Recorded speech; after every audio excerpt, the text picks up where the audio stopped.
Հայաստանի մարդու իրավունքների պաշտպանը տարակուսած է։ Բաքու մեկնելու Ռուբեն Վարդանյանի խնդրանքից մեկ օր անց Անահիտ Մանասյանի գրասենյակը հրապարակային արձագանք է ներկայացրել։ Նրա ղեկավարած հաստատությունը նշում է, որ պետության անունից չի կարող եւ չի վարում բանակցություններ։ Չի իրականացնում պետության արտաքին քաղաքականությունը եւ ազատությունից զրկման վայրերում մշտադիտարկման այցեր իրականացնելու իրավասություն եւ այդ այցերի ընթացքում իր բոլոր գործիքները կիրառելու անարգել հնարավորություն ունի միմիայն Հայաստանում։ Տարակուսած ենք ուղերձի տեքստում ներկայացված հետևյալ մտքից։ Մեր զրույցի ընթացքում Ադրբեջանի օմբուդսմենը նշել է, որ ձեզ հետ արդեն քննարկել է Բաքու այցելելու հնարավորությունը եւ ադրբեջանական կողմը պատրաստակամություն է հայտնել նպաստել դրա կազմակերպմանը։ Հարկ ենք համարում ընդգծել, որ Հայաստանի մարդու իրավունքների պաշտպանի հաստատությունը չի ստացել որևէ պաշտոնական առաջարկ քննարկվող հարցով համագործակցության վերաբերյալ, ինչպես նաեւ չի ստացել որևէ հաստատում այն մասին, որ ադրբեջանական կողմը պատրաստակամություն է հայտնել նպաստելու այդ համագործակցությանը։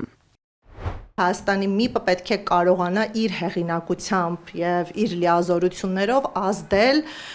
այդ երկրի իշխանությունների վրա։ Վարդանյանը խնդրելով դիտարկել Հայաստանի ՄԻՊ-ի եւ համապատասխան պայմանների դեպքում նաեւ մյուս հայ բանտարկյալների հարազատների Բաքու այցելելու հնարավորությունը հայտնել է, որ իր կինը Վերոնիկա Զոնաբենդը պատրաստ է այցելել Բաքու։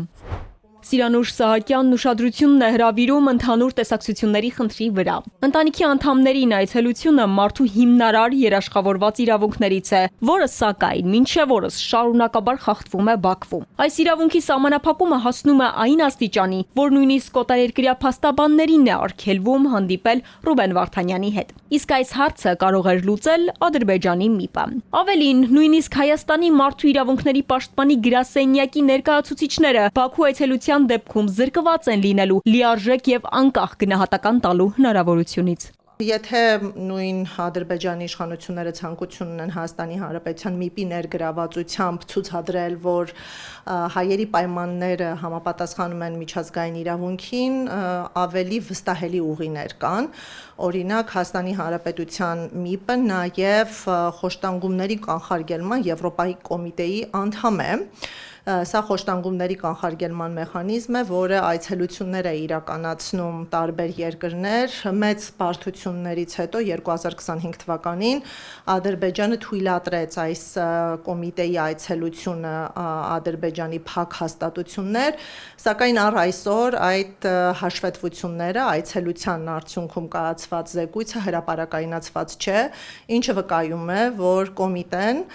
բացահայտել է լրջագույն խնդիրներ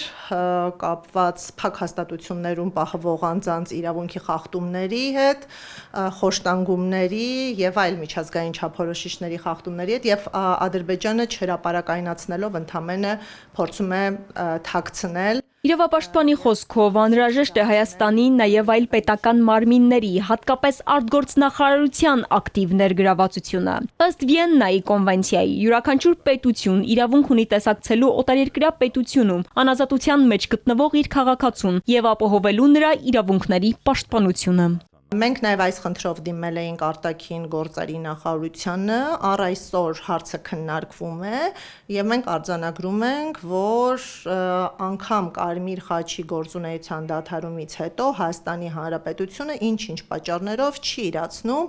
իր քաղաքացիներին հյուպատոսական աջակցություն ցուցաբերելու իրավունքը։ Ադրբեջանի ՄԻՊ-ը տեղյակ է, որ հայ գերիներին առ այսօր չեն տրամադրվում դատավճիռները։ Սա եւս մարդու իրավունքների ակնհայտ խախտում է։ Այս խնդիրն առնվազն իրավական տեսանկյունից կարող էր կարգավորվել հենց Ադրբեջանի մարդու իրավունքների պաշտպանի միջամտությամբ գործող օրենսդրության շրջանակում։ Ալադավթյան, Էպիկենտրոն։